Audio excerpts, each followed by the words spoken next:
Warganet digegerkan dengan sebuah video yang baru-baru ini ramai beredar di media sosial Telegram pada Jumat 4 Oktober 2024. Pasalnya, dalam video tersebut menampilkan 45 unit peralatan militer NATO dan Ukraina yang berhasil dihancurkan pasukan Rusia di wilayah Kursk.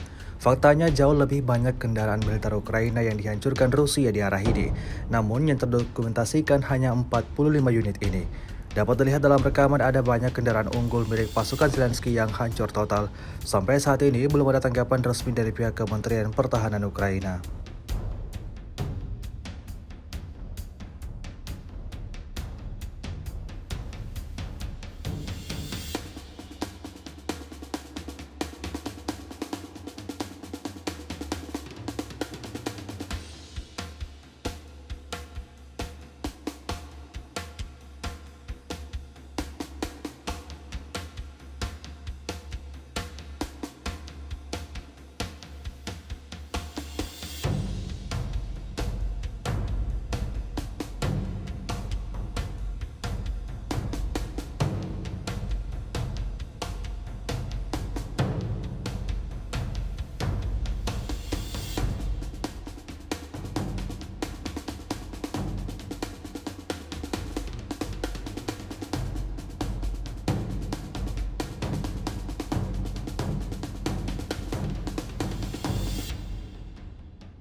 Download Tribun X sekarang, menghadirkan lokal menjadi Indonesia.